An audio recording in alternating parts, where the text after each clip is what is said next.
मन अपने पति या पत्नी से संतुष्ट नहीं होता, उस दूसरी जगह भागता है, एक्स्ट्रा मैरिटल अफेयर के लिए भागता है। क्या ये उचित है? पहली बात तो समझे इस बात को कि होता क्यों है ये।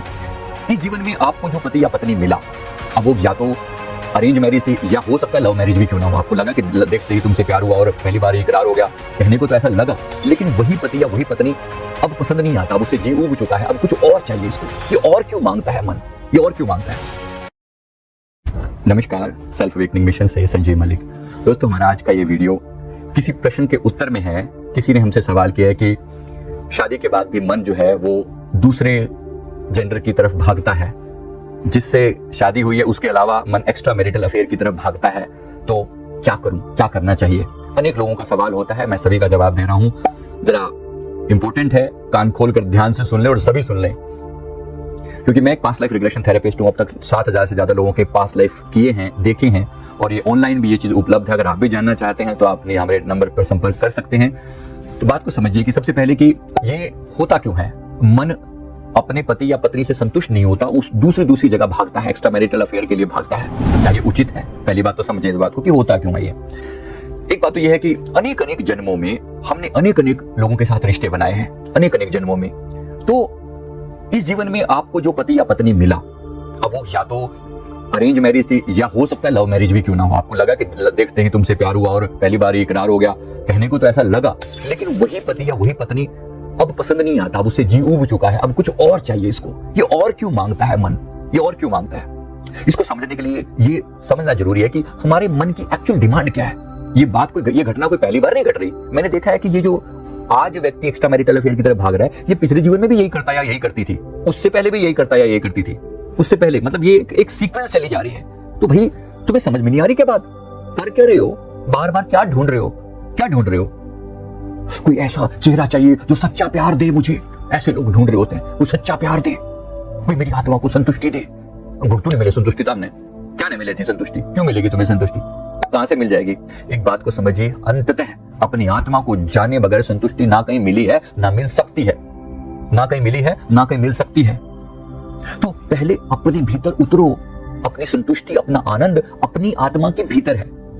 ये बात आज समझ लो, 10 साल बाद समझ लो, 10 जन्म बाद समझ लो, 10 युग बाद समझ लो, समझनी तो पड़ेगी। लेकिन तुम्हारी समझ में इतनी जल्दी बात नहीं आती ना, तो बात को थोड़ा घुमा फिरा के बताना पड़ता है। और मैं एग्जांपल देता हूं, इसमें दिक्कत क्या है। सबसे बड़ी बात, पहली बात तो ये होती है कि अगर आपको भी इस जीवन में सच्चा प्यार नहीं मिल रहा, तो डेफिनेटली कभी ना कभी आपने भी किसी के साथ सच्चा प्यार नहीं किया, तो आपको कैसे मिल जाएगा? कहां से मिल जाएगा? जैसे मैं कई लोगों का, आज भी आप देखते हो ना, अपने आसपास की घटना देखते होंगे कि मजबूरी में मन तो कहीं और था शादी करने का, लेकिन वहां शादी नहीं हो पाई, किसी भी कारण से चीटिंग हो गई, हमने चीट किया, उसने चीट किया, व्हाटएवर, या कोई और पैसे वाला या मिल गया या कुछ ऐसे करके, तो शादी कहीं और प्यार कहीं और। तो ये घटना बड़ी कॉमन है। तो जब ऐसी घटना घटती है कि प्यार कहीं और शादी कहीं और, तो डेफिनेटली ये पर्सन जो है ये पूरा संतुष्ट कभी नहीं हो पाएगा। क्योंकि जब इसने पहली बार दिल लगाया था, जिस व्यक्ति के प्रति अपना मन को समर्पित किया था, वो मिला या मिला नहीं या मिली नहीं, अब शादी कहीं और हो गई। अब शादी कहीं और हो गई तो डेफिनेटली इसका मन असंतुष्ट जिएगा, और उस व्यक्ति को भी उस व्यक्ति से कभी भी संतुष्टि नहीं हो पाएगी जिसके साथ शादी हुई है। तो एक ये दिक्कत बड़ी खतरनाक है ये। अब इसमें क्या हो गया, मन ये आधी अधूरी संतुष्टि के साथ गया और ऐसे ही मर गया। तो ये बाहर ढूंढेगा, अपने रास्ते ढूंढना शुरू करेगा कि यहां से संतुष्टि नहीं मिल रही है, अब कुछ और, अब कुछ और, अब कुछ और। अच्छा, फिर ये बाहर की तरफ मन लगाएगा। मान लो इसका मन बाहर लग गया, तो जाहिर सी बात है इसका अपने पति या पत्नी के साथ मन नहीं लगेगा, और जब नहीं लगेगा तो परिवार उजड़ेंगे, उसका परिवार भी उजड़ेगा। हो सकता है कि वो पर्सन भी शादीशुदा हो, ये तो बड़ी कॉमन घटना है। हो सकता है वो पर्सन भी शादीशुदा हो और आप भी शादीशुदा हो, तो 2 परिवार उजड़ेंगे। इस डर से लोग शादी तो भैया छोड़ते नहीं है, तो अपने दोनों लोगों को साथ लेके चलना चाहते हैं। पति भी चाहिए, बॉयफ्रेंड भी चाहिए, पत्नी भी चाहिए, और कोई बाहर वाली भी चाहिए।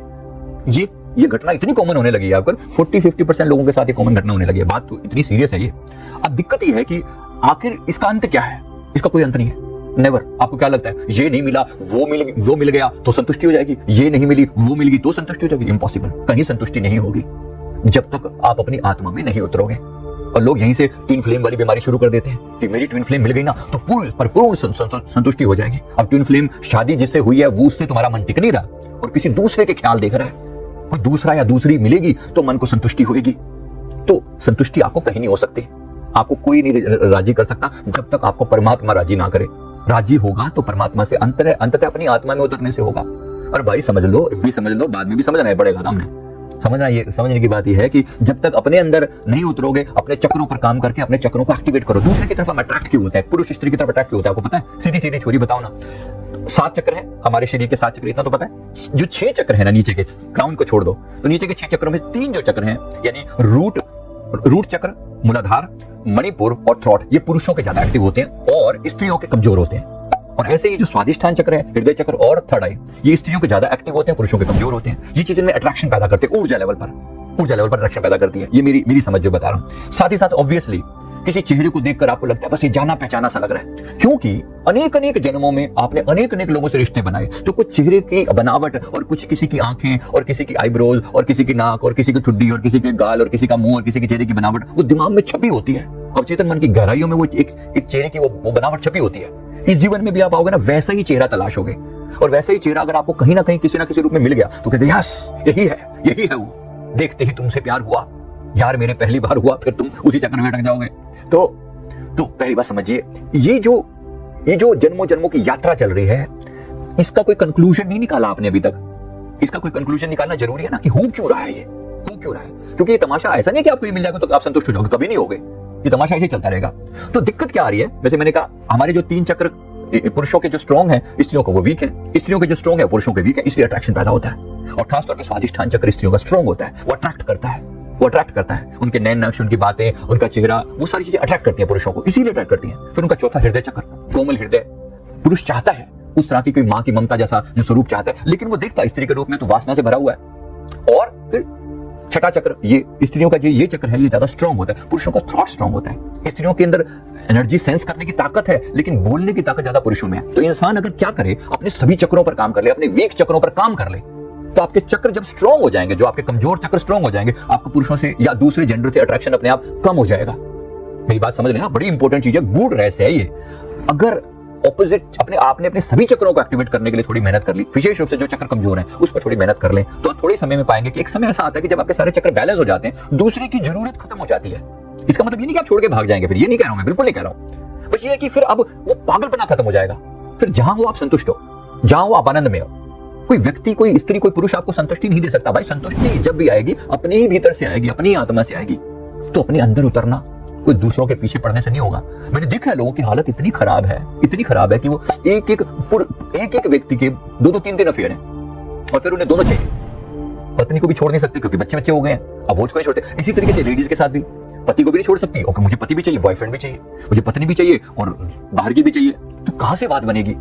दिक्कत कहां है? जब तक अपने अंदर काम नहीं करोगे, इनर वर्क नहीं करोगे, तब तक जहां भटकोगे भटकते रहो। तो पहली चीज है ये इनर वर्क करो और अपने चक्रों को जागृत करो, और अपने काम, क्रोध, लोभ, मोह, अहंकार, इन दुश्मनों पर काबू पाओ और बाहर उठो, निकलो इनसे बाहर। सारी जिंदगी तमाशा चलता रहेगा, वरना कहीं नहीं रह पाओगे।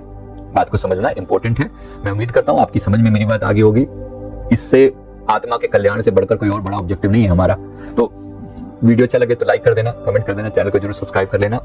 चक्रों पर काम करके अपने आप को एक्टिवेट करो, एनर्जी बढ़ाओ और इस मुसीबत से बाहर निकलो। Thank you very much. Thank you.